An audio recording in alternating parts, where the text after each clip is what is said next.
Yra sakoma, kad net ir trumpa išvyka gali tapti prasmingu susitikimu su istorija, gamta ir žmonėmis. Pagaliau kiekviena kelionė suteikia kažką naujo, dar nepatirto, dar nepažinto. Šiandien vykstame į Žeimelį. Nedidelį, bet savitą Lietuvos kampelį. Ir kuogi šis kraštas ypatingas, ką jis gali papasakoti, tai ir pabandysime sužinoti.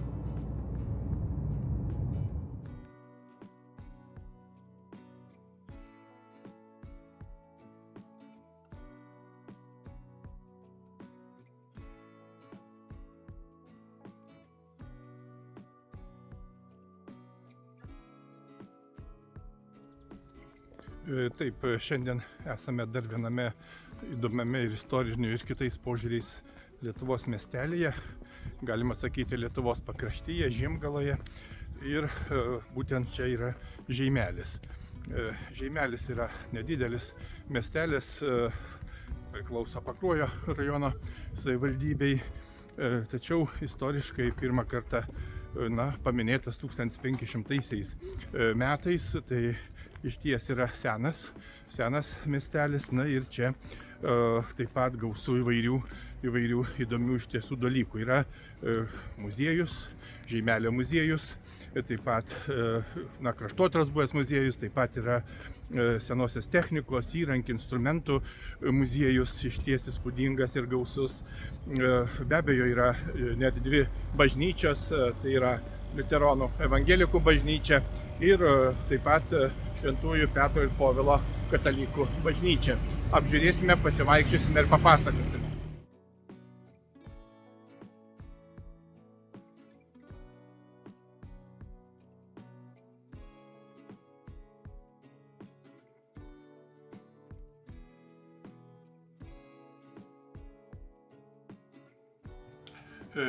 Žeimelis yra 40 km į šiaurę nuo Pakruojo ir miestelis yra įsikūręs Žiemgalos žemumos pietinėje dalyje prie sienos su Latvija. Ir miestelį puošia gotikinė aikštė su 18 amžiaus pabaigos, 19 amžiaus pradžioje pastatytomis didžiąja ir mažąja karčemomis, vadinamomis Žeimelio smuklėmis, kurių galai buvo pritaikyti gynybai. Vienoje šiuo metu yra įkurta Žiemgalos krašto muziejus, kuriame sukaupta daug medžiagos apie šio krašto istoriją ir kultūrą, o kitoje, kuri pavadinta Svetainė, tiesiog galima pasivaišinti gerai atšaldytų pakruojietiškų alumi. Žinome, čia taip pat vyksta ir įvairūs renginiai. Taip pat pro miestelį prateka Beržtalio upelis, o šiauriau miestelio yra Baltaūsių tvenkinys.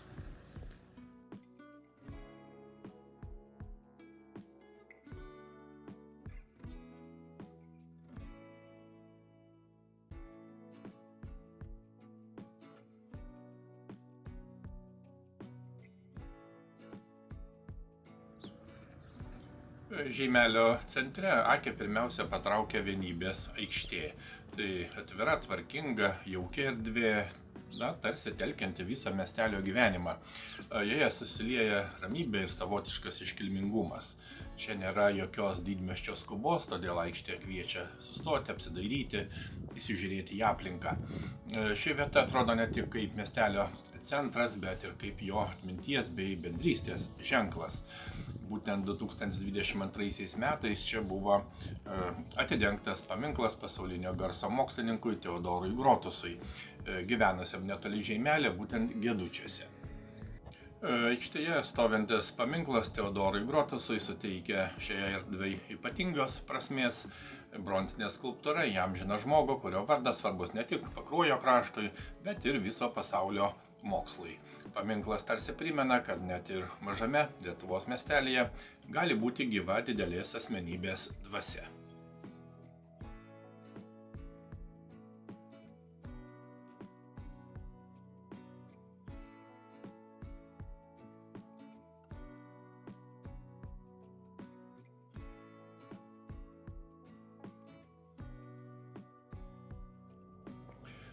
Einame į muziejų.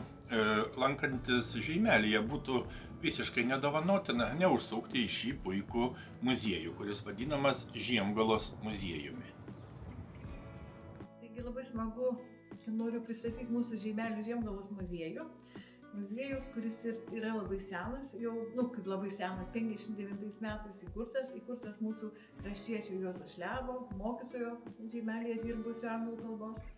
Ir čia yra ekspozicija, kuri parodo labiausiai mūsų šio krašto istoriją. Taigi kviečiam visus aplankyti, susipažinti su mūsų gyventojais. Pas mus gyveno 4 tokios bendruomenės - žydai, latviai, rusai sentikiai ir lietuviai, kurie labai draugiškai sugyveno. Jų garbėje pasodino Vienybės ąžuolą mūsų miestelio centre. Mes miestelį turim bažnyčias išlikusias ir katalikų, evangelikų liuteronų. Buvo sinagoga nugriauta, rusų maldos namai irgi dabar yra sentikių uždaryti. Bet istorija tokia gan įdomi ir tos kultūros visos 4 yra palikę tokius nuostabius pėdsakus, taigi kviečiam apsilankyti, susipažinti.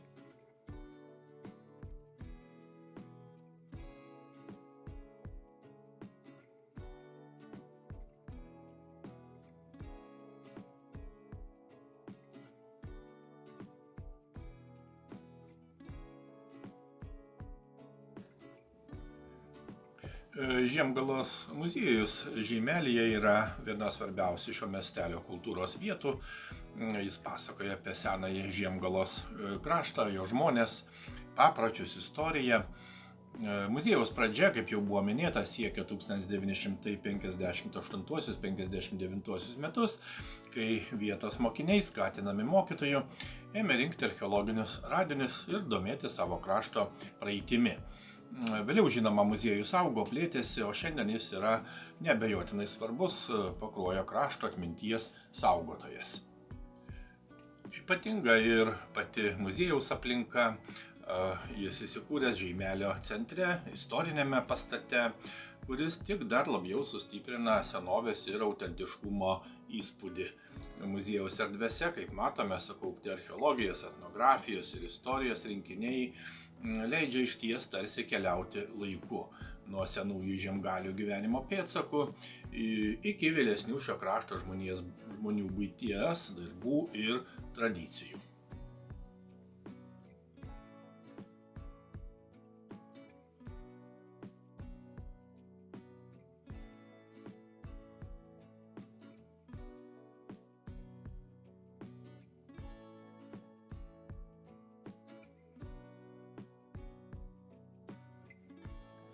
Nuolatinėje ekspozicijoje rodomi vertingi archeologijos, etnografijos ir istorijos objektai, gana iškalbingai pasakojantis apie Žiemgalos krašto istoriją, knygnešystės laikotarpį Pakruojo rajone, ir čia aktyvia veikla pasižymėjusias jau minėtas žydų, latvių bei rusų sentikių bendruomenės. Nebejotinai čia galima geriau suprasti, kuo Žeimelio apylinkės buvo išskirtinės ir kuo jos svarbios visos Lietuvos kultūriniam paveldui. Muziejuje sukaupta virš 6000 eksponatų, o vienas gausiausių yra archeologijos skyrius. Eksponuojami labai puošnus XIX amžiaus vidurio kryžių saulutės formos antgaliai, meniški durų vyriai. Čia taip pat galima plačiau sužinoti apie spaudos platintojus. Žinoma, galima rasti duomenų apie šio krašto žmonių papročius, tradiciją, kraštotyrą. Ir savaime suprantama, kad vyksta edukaciniai užsiėmimai, organizuojamos įvairios laikinosios parodos. Suprantama, kad Žiemgalos muziejus nėra tik eksponatų saugykla. Tai vieta, kur išties gyva krašto dvasia, nes čia saugoma vietos žmonių atmintis, jų gyvenimo ženklai ir pasakojimai.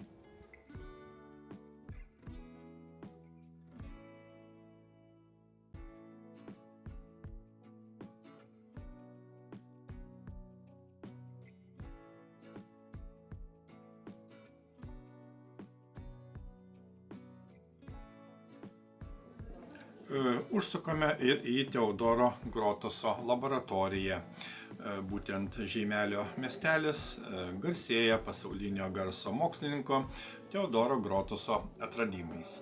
Jis sukūrė pirmąją elektrolizės teoriją ir nustatė pagrindinius šviesos poveikio dėsnius. Muziejuje, kaip matome, įrengta interaktyvi Grotuso laboratorija, kur galima susipažinti su mokslininko gyvenimu, jo atradimais ir, žinoma, dalyvauti edukacinėse programose chemijos, fizikos bei geologijos srityse. Na ir pats įdomiausias dalykas, kad ši laboratorija yra išties interaktyvi ir galima tikrai nemažai sužinoti tiek dalykinių žinių, tiek istorinių žinių.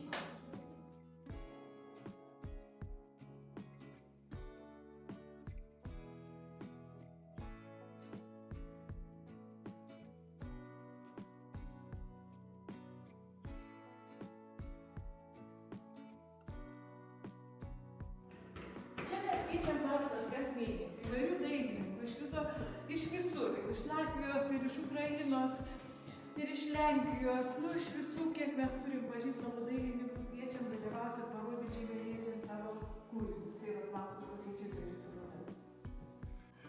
Kaip tik ir matome vieną iš parodų, vadinamą Daiktas ir nedaiktas. Būtent muziejuje pristato Latvijos metalo menininko Arvydo Enzinio kūrybą. Paroda suskirstyta į dvi dalis. Pirmoje rodomi dekoratyviniai ir šviesos objektai, kuriuose svarbiausi tampa forma, medžiaga ir šviesa. Na, o antrojoje atsiveria kur kas gilesnis santykis su pačiu daiktu, jo virsmu ir meninė prasme. Išties šios parodos pavadinimas skamba filosofiškai ir kviečia susimastyti, kur baigėsi paprastas buities ar aplinkos daiktas ir prasideda meno kūrinys.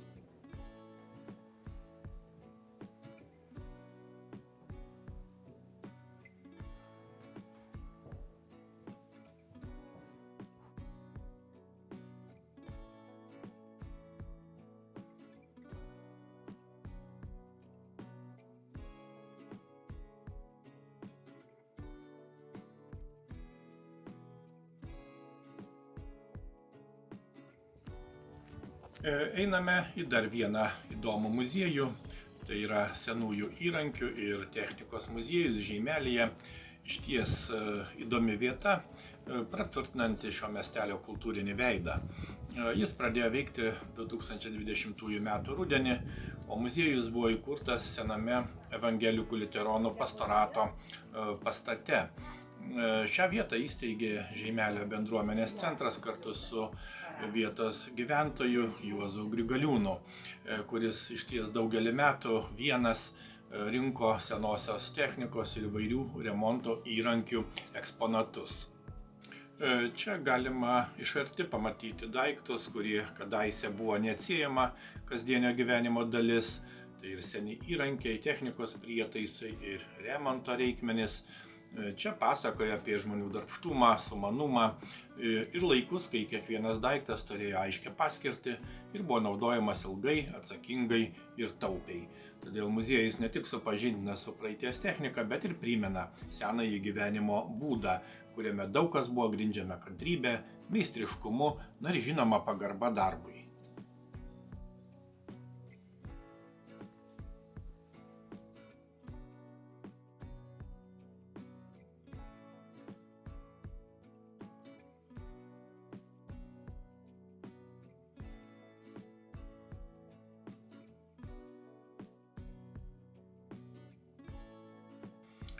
Šis muziejus, kaip jau minėjome, įkurtas Juozo Grigaliūno dėka.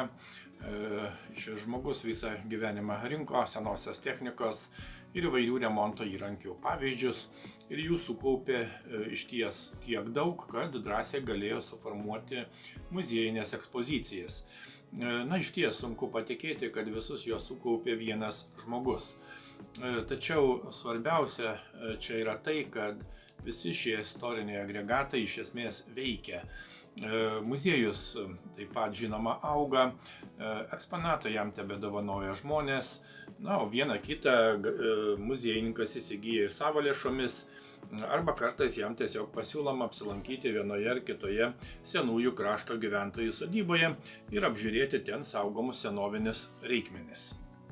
Apsilankimas šiame muziejuje išties palieka puikų įspūdį, todėl kad čia praeitis atrodo itin apčiuopiama.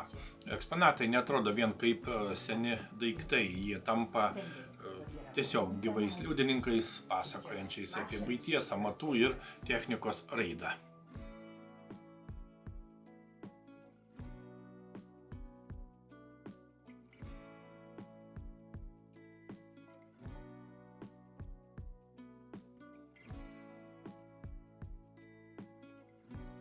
Žeimelio istorinė raida atskleidžia, kad tai nepaprastas mažas miestelis, o sena ir reikšminga Šiaurės Lietuvos gyvenvietė.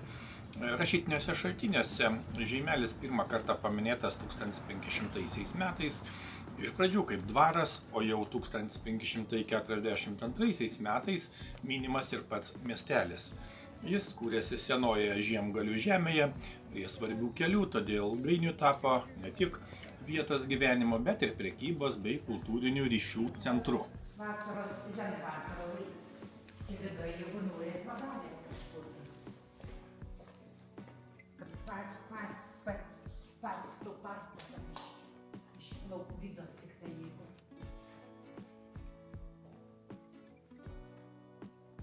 Ką būtų kad karas būtų kitai.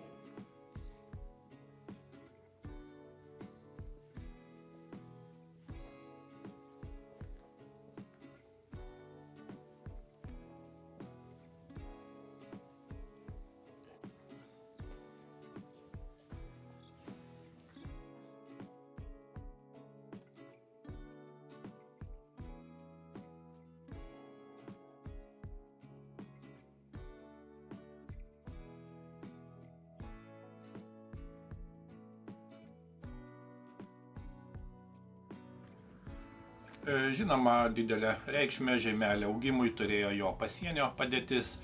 Apie 1600 metus čia veikė Kauno muitinės skyrius, o 1613 metais miesteliui suteikta 2 prekymečių privilegija. Tai rodo, kad Žeimelis jau anuomet buvo svarbi vieta prekybai ir mainams.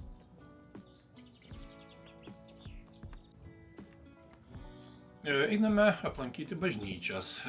Tai Žeimelio katalikų bažnyčia, Šventųjų apaštalų Petro ir Povilo bažnyčia, stovinti šiaurinėje miestelio dalyje prie kelio į Bauskę. Ji pastatyta 1828 metais. Bažnyčios architektūra ir interjeras yra gana vientiso klasicizmo stiliaus.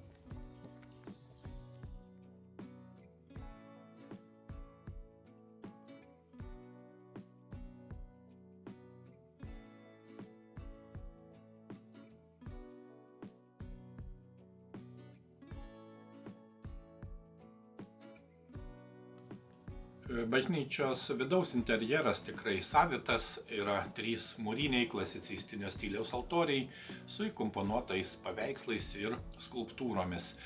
Didžiojo altoriaus pirmajame tarpsnyje rėmuose su raudonu aksomu patalpintas drožtas nukryžiuotasis, o antrajame tarpsnyje nutapytas apaštalas Šventasis Petras. Turime unikalią galimybę pakilti į bažnyčios bokštą. Čia matome ir buvusi bokšte įrengtą vieno ciferblato Makso Hano firmos laikrodį. Deja, jis šiuo metu neveikia. Suprantama, kad ši bažnyčia svarbi ne vien kaip maldos vieta, ji yra ir reikšminga Žeimelio istorijos dalis, sauganti miestelio religinę atmintį bei žinoma kultūrinį paveldą.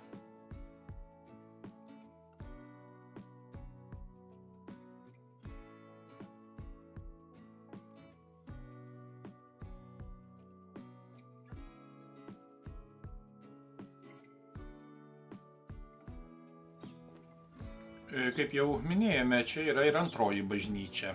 Bažnyčia 1540 metais pastatė Diunamindo seniūnas Kasparas von Tyzenhausenas. Bažnyčia buvo medinė, viena seniausių liuteronų bažnyčių tiek Latvijoje, tiek Lietuvoje. 1653 metais bažnyčia perstatyta į mūrinę, o 1742 metais buvo renovuota.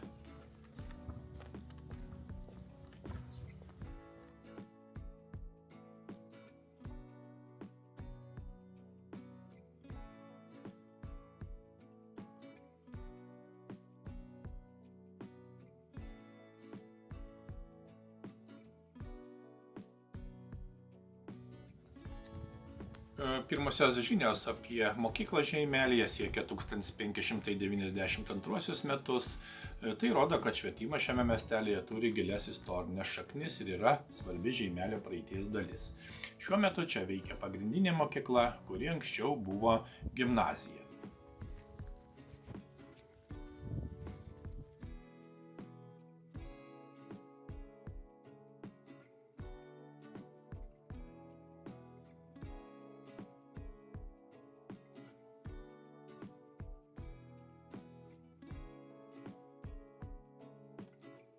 Žeimelėje metalo dirbiniai ir meninės instaliacijos taip pat praturtina miestelio kultūrinę aplinką ir suteikia jai savitumo.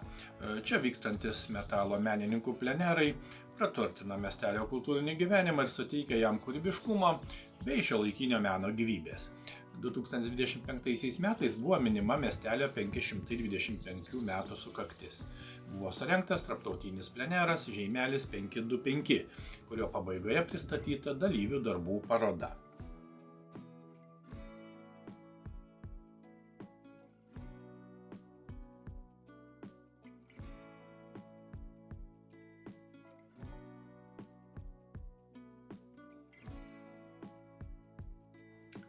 Taigi, kalbant apie Žeimelio istorinę raidą, galime drąsiai sakyti, kad jo vertė slypi ne dydyje, o turtingoje praeityje. Per šimtmečius jis augo kaip prekybos, tikėjimo, švietimo, kultūros vieta, išsaugojusi savo savitumą iki šių dienų. Neatsitiktinai šiandien Žeimelis vadinamas svarbiu Žiemgalos kultūros, istorijos bei mokslo židiniu. Jo praeitis iki šiol gyva miestelio erdvėse, pastatuose ir žinoma žmonių atmintyje. 2025 metais, kaip jau sakėme, miestelis minėjo 525 metų sukaktį, o tai dar kartą primena jo gilias istorinės šaknis. Pravartu paminėti ir tai, kad 2005 metais būtent senojo miesto vieta, daugiau negu 74 tūkstančiai kvadratinių metrų, įrašyta į kultūros vertybių registrą.